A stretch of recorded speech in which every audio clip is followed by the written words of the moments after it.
The year 1066, a year etched in English memory, it began with a death.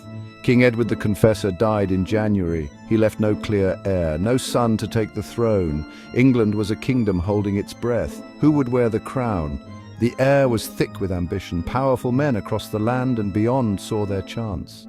The Witan, the Council of England's leading nobles and churchmen, faced a monumental decision, a choice that would shape the destiny of the nation for centuries to come.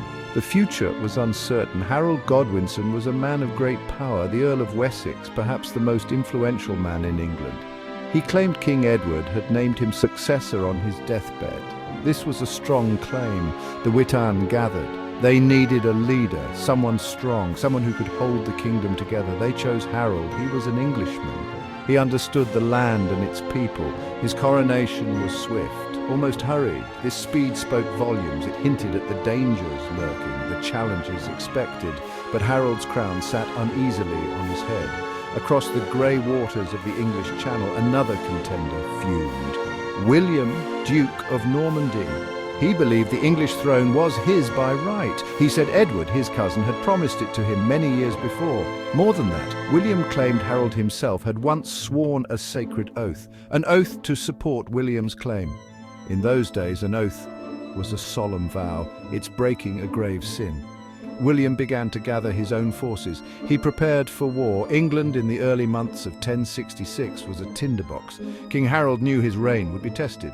He had enemies. He expected trouble from Normandy in the south. He began to prepare England's defences. Men were called to arms. Ships patrolled the coastline. But the first storm did not come from the south. It came from the north, and it involved a betrayal from within Harold's own family. A bitter feud was about to erupt into open war, threatening to tear the kingdom apart before William even set foot on English soil. King Harold Godwinson had a brother, Tostig Godwinson. Tostig had once been the powerful Earl of Northumbria, but his rule had been harsh. He was not loved by the people he governed. In 1065, the Northumbrians rose up against him. They drove him out. King Edward, in one of his last acts, had sided with the rebels. Crucially, Harold had also chosen not to support his brother. He had put the stability of the kingdom before family ties. Tostig was exiled. He never forgave Harold for this. Tostig burned with resentment. He felt betrayed by his own kin. His brother was now king, the king who had, in Tostig's eyes, cast him aside. Tostig craved revenge. He wanted his lands back. He wanted to reclaim his lost power and honor. He began a desperate search for allies. He sailed from port to port. He visited William of Normandy, but William was focused on his own grand invasion plans. Tostig needed someone who could strike quickly, someone who shared his thirst for battle and conquest. His quest for vengeance led him north, to the rugged lands of Norway. There ruled a king of legendary ferocity, Harold Sigurdsson, known to history as Harald Hadrada, the Hard Ruler. He was a giant of a man, a warrior forged in the fires of countless battles across Europe. He had fought for emperors in Byzantium. He had carved out a kingdom for himself in Norway. Hadrada also nurtured a claim, however tenuous, to the English throne. A claim based on an old agreement between Viking kings. Tostig saw his opportunity. Tostig presented his case to Hadrada. He spoke of an England divided. He claimed Harold Godwinson was unpopular, that the people would rise up to support a new king. He promised Hadrada an easy victory. The Norwegian king, ever ambitious, listened intently. The prospect of conquering England was too tempting to resist. An alliance was forged in fire and ambition. Tostig would guide the invasion. Hadrada would provide the steel and the fury. Together, they would destroy Harold Godwinson, or so they believed. In the late summer of 1066, the northern storm descended upon England. Harald Hadrada and Tostig Godwinson arrived. They came with a vast fleet, perhaps 300 Viking longships, carrying thousands of fierce warriors. Their dragon-prowed ships were a terrifying spectacle on the horizon. They made landfall on the northeast coast. They began to raid. They plundered. They burned. The north of England was largely undefended. Panic rippled through the towns and villages. The Vikings had returned in force. Their first major target was the coastal town of Scarborough. The townsfolk bravely resisted. The Vikings, ruthless and efficient, showed no mercy. They scaled the cliffs above the town. They built a huge bonfire. They then pushed the burning debris down onto the houses below. Scarborough was consumed by flames. The message was clear. Resistance was futile. The Viking fleet then sailed up the Humber estuary. They navigated their ships up the river Ouse. Their prize was York, the ancient capital of the north. The northern earls, Edward of Mercia and Morcar of Northumbria, rallied their local forces. They were young men, brothers-in-law to King Harold. They were determined to defend their lands. They confronted the Norse invaders at Gate Fulford, a few miles south of York. The date was September 20th. The battle was savage, a desperate struggle on the riverbanks. The Anglo-Saxon fought with courage, but the Vikings were seasoned veterans. They were more numerous.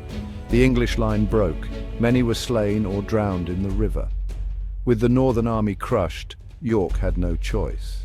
The city surrendered to Harald Hadrada and Tostig on September 24th. Hadrada, seeking to secure his new conquest, demanded hostages. He also demanded provisions for his army. He felt the taste of victory. He likely believed England was his for the taking. He and Tostig made plans to consolidate their rule over Northumbria. They arranged for further hostages to be brought to them. The meeting point was a place called Stamford Bridge, a decision that would prove fatal. Section 4. The King's Furious March. News of the Viking invasion and the disaster at Gate Fulford reached King Harold Godwinson in London. He had been in the south, anxiously watching the Channel, waiting for William of Normandy's expected invasion fleet. This news from the north was a hammer blow, a second invasion. His kingdom was threatened on two fronts. Harold faced an agonizing choice. He could not ignore the Viking threat. Hardrada and Tostig were already deep into his territory. He had to act. His response was astonishingly swift.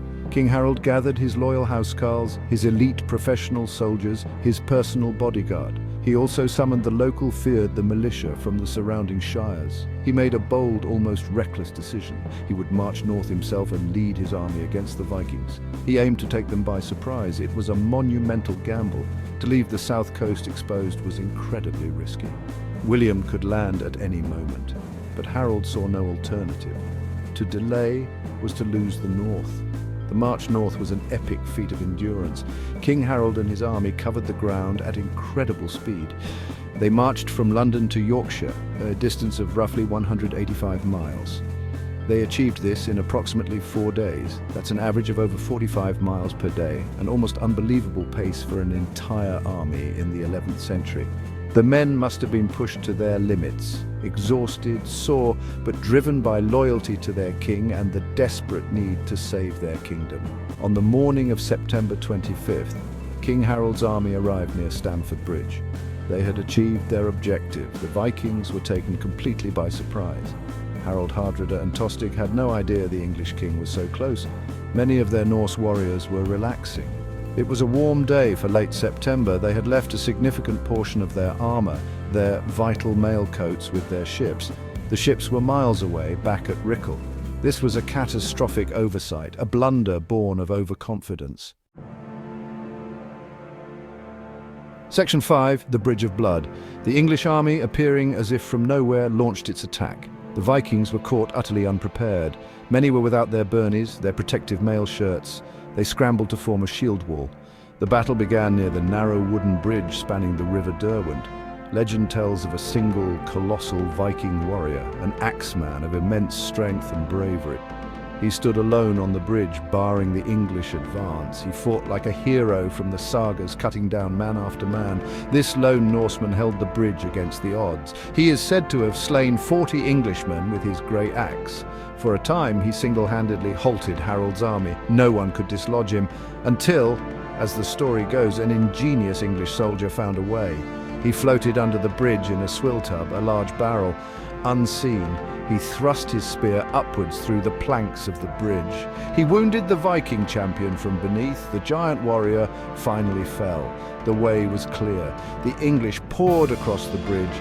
The main battle was joined on the eastern bank of the Derwent. It was a brutal and protracted affair. For hours, the two armies hacked and slashed at each other. Savage, close-quarters combat. King Harold reportedly offered his brother Tostig a chance to switch sides. He was offered his earldom back.